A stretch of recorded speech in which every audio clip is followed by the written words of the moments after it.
Before it was Paris, before it was anything, there was only a river. The Seine, cutting through marshland and forest. A Celtic tribe called the Parisii built their homes on an island in this river. They called their settlement Lutetia. In 52 BC, Julius Caesar's legions marched into Gaul. The Parisii burned their own town rather than surrender it. But Rome rebuilt what it conquered. On the left bank, a new Roman city rose from the ashes. They built in stone where the Gauls had built in wood. Forums, temples, bathhouses heated by underground fires. And they built an arena. 15,000 could watch gladiators fight, where students now read books in the sun.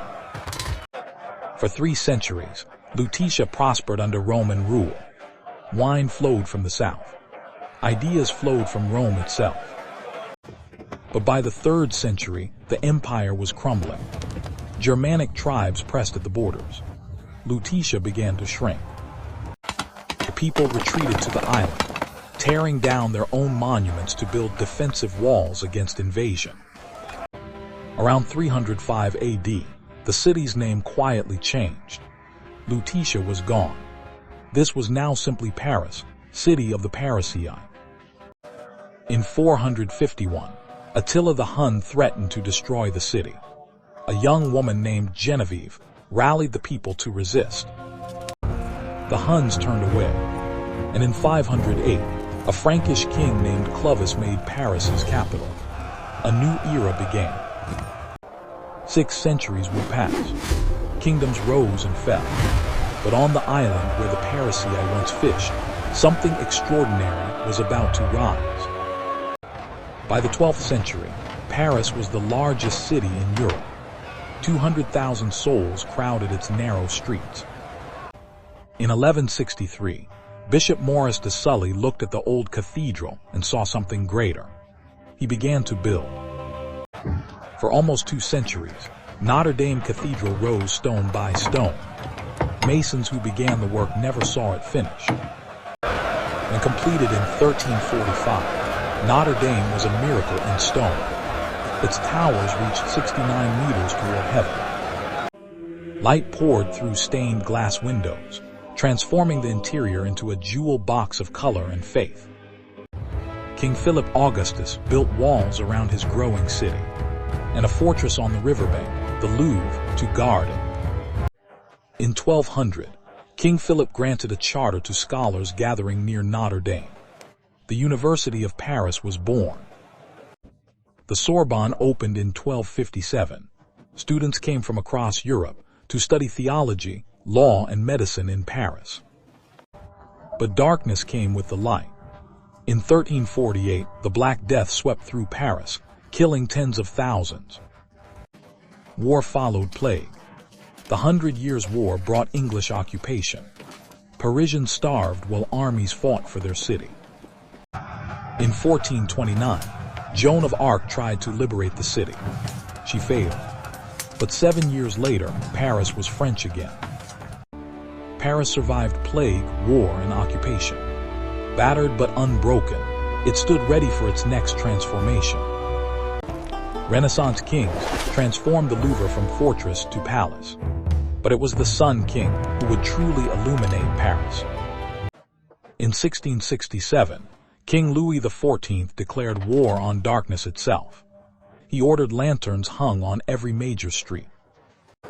By the following year, nearly 3,000 lanterns glowed throughout Paris. Crime fell. Nightlife flourished. The city never slept. Paris earned its nickname, La Ville Lumière, the City of Light. It would prove to be prophetic.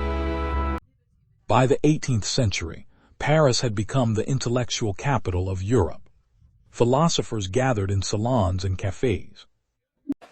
Voltaire, Rousseau, Diderot. Their ideas about liberty and reason spread from Paris across the world like light itself. But beneath the brilliance, France was bankrupt.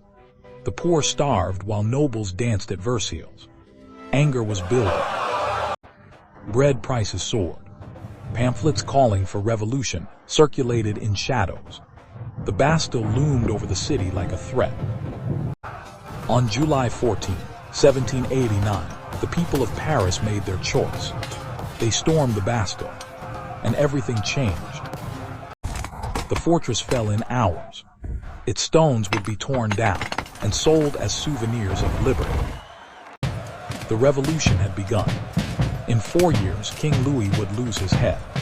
France would never be the same. Napoleon crowned himself emperor in Notre-Dame. But Paris remained medieval, crowded, dark, and dangerous. That was about to change. By 1850, Paris was choking on its own medieval past. Narrow streets bred cholera. Dark alleys bred crime. Emperor Napoleon III had a vision: tear down the old Paris and build something entirely new. He gave the task to Baron Georges Eugene Haussmann. The Baron became the most ambitious demolisher in history. 20,000 buildings fell. Entire medieval neighborhoods vanished. Families displaced by the hundreds of thousands watched their homes crumble. In their place rose something never seen before: wide boulevards stretching toward the horizon, lined with identical cream-colored buildings. Below the streets, Haussmann built an invisible city, hundreds of kilometers of sewers, aqueducts, and gas lines. Parks appeared where none had existed. The Bois de Boulogne gave Parisians something they had never had: green space. Critics called Haussmann a vandal who destroyed old Paris. Supporters said he saved the city from disease and chaos. Haussmann was fired in 1870, but his vision was complete. Paris had been reborn as the world's most beautiful city. But even Haussmann could not have imagined what would come next, something that would make Paris truly unforgettable. In 1889, Paris would host the World's Fair, celebrating 100 years since the Revolution. The city needed a monument worthy of the occasion. On January 28, 1887, workers broke ground on the Champ de Mars. They were building something the world had never seen. Gustave Eiffel's design was radical: an iron tower 300 meters tall. Critics called it an iron monstrosity. Famous artists signed petitions against it. Guy de Maupassant called it a disgrace. But Eiffel kept building. 18,000 iron pieces were manufactured with precision. Every rivet hole had to be perfect. There was no room for error. Month by month, the tower rose above Paris. By April 1888, it had reached the first platform. 300 workers assembled on the structure itself. Remarkably, only one man died during the entire construction. On March 31, 1889, Gustave Eiffel climbed to the top and raised the French flag. The tower was complete. When the World's Fair opened in May, 2 million people climbed the tower. They saw Paris as no one ever had. The critics fell silent. Maupassant himself ate lunch at the tower, the only place in Paris, he said, where he couldn't see it. The tower was supposed to be temporary, torn down after 20 years. Instead, it became eternal, the symbol of Paris itself. 136 years have passed. 2 world wars, occupations and liberation. Through it all, the tower stood, and Paris became what it was always destined to be. Today, Paris welcomes 30 million visitors every year. They come seeking what travelers have always sought here: life. The Roman arena still stands in the 5th arrondissement. Students read books where gladiators once fought. Notre-Dame survived fire in 2019 and reopened in 2024. Like Paris itself, it refuses to stay broken. The Louvre, once a fortress, once a palace, now holds the greatest art collection on Earth. 9 million visit yearly.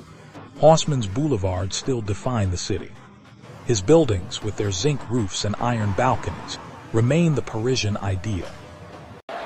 Every hour after dark, the Eiffel Tower sparkles with 20,000 lights, a beacon that can be seen for miles. From muddy Celtic village to glittering world capital, Paris has been reborn again and again, each time more beautiful. This is Paris, the city of light, 2,000 years in the making, and still illuminating the world.